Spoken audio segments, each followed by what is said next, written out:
How do you handle difficult conversation? Hello, welcome back to the channel. If you ever walk away from a conversation thinking, I wish I said that differently, or why is it so hard to be honest without things blowing up? You are definitely not alone. We all have those moments. You replay what you said, how the other person reacted, and suddenly you are spiraling into self-doubt or frustration. And honestly, that emotional hangover can linger for days. Today we are diving into something so many of us avoid: how to handle difficult conversations, but do it with confidence, clarity and calm. And yes, it is possible. Whether it's setting a boundary with a co-worker, confronting a friend who hurts you, or finally expressing how you really feel to a partner. Tough conversations are just part of life. And while they are uncomfortable in the moment, they are often the catalyst for our biggest personal and relational growth. So how do we do it well, without spiraling into guilt, defensiveness or awkward silence? Without feeling like we are walking on eggshells or exploding from the pent-up emotions? Let's talk about that. First things first, let's reframe the way we think about difficult conversations. So many of us, especially women in professional roles, were taught, directly or indirectly, that being agreeable equals being kind. But speaking up makes us difficult, emotional, or too much. But here is the truth. Conflict isn't the enemy. Avoiding it is. Avoiding tough conversations might keep the peace temporarily, but it often comes at the cost of your own inner peace. Tip number 1. See it as a doorway, not a wall. A difficult conversation isn't a battle to win. It is a bridge to better understanding. When you start seeing it that way, everything shifts. Instead of dreading the talk, you start thinking about what could change for the better if you walk through that discomfort with intention and care. Now, let's talk about getting ready for the conversations. Preparation is the key, but not in the way we often think. Tip number 2, journal before the conversation. Take some time to write down your thoughts. What exactly do you want to express? What emotions are behind it? What outcome would feel meaningful or healing to you? Do you want to be heard? Set a boundary? Ask for a change?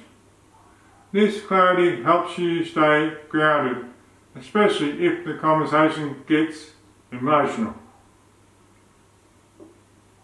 But here's the important part. Don't over-rehearse. Real conversations are messy and human. You don't need a perfect script. You need presence, authenticity, and the ability to stay flexible. When the conversation starts, how you phrase things really matters. If you come in too hot with blame accusations, the other person's guard will go up immediately. Tip number 3, use I statement to reduce defensiveness. Say things like, I felt overlooked when my ideas weren't acknowledged in the meeting. instead of "you never listened to me." The first approach keeps the door open. The second slams it shut. Your statements allow you to take ownership of your experience without making other person feel attacked. It is assertive, not aggressive, and that distinction is powerful. Here's where things can get tricky. Difficult conversation often brings up big feelings: anger, sadness, fear, and when those emotions takes over, it is easy to say something you'll regret. Tip number 4. Breathe before you react. Pause, inhale and exhale. Give your nervous system a second to reset. If you feel yourself getting flooded, like your heart racing or you starting to shut down, it is completely okay to say, "Can we pause for a few minutes? I want to respond thoughtfully." That is not avoidance. That is emotional maturity.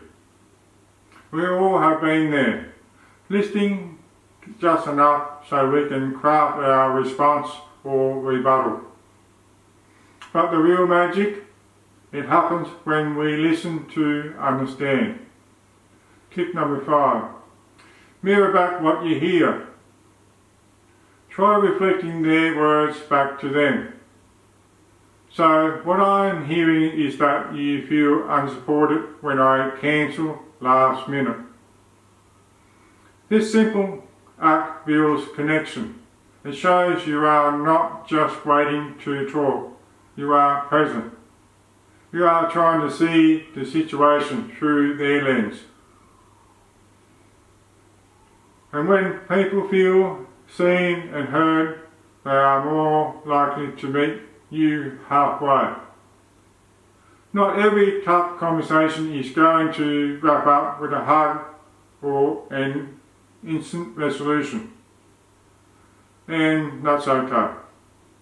Tip number 6. End with connection, not perfection. Maybe you say, "This was hard to talk about, but I'm really glad we did." Or, "Even though we don't fully agree, I value our relationship and want to keep it working." That kind of closing statement leaves the door open for future understanding. It shows you care more about connection than being right. That is incredibly grounding for both of you. So, the next time you are dreading a difficult conversation, remember, you don't need to be perfect. You just need to be present. With some preparation, a grounded mindset, and a whole lot of compassion for both yourself and the other person, you can navigate tough talks with strength and softness. It is not always easy, but the peace and clarity that comes from honest, heart-centered communication, that is absolutely worth it. If this was helpful for you, go ahead and give it a like and hit that subscribe button so you don't miss more videos like this. And I'd love to hear from you in the comments. What is the one conversation you have been putting off? Let's create a space where we support each other in showing up more honestly and boldly. Thank you for tuning in today to Unparalleled Lifestyle. May you have an amazing day or night, whatever you are. Many blessings.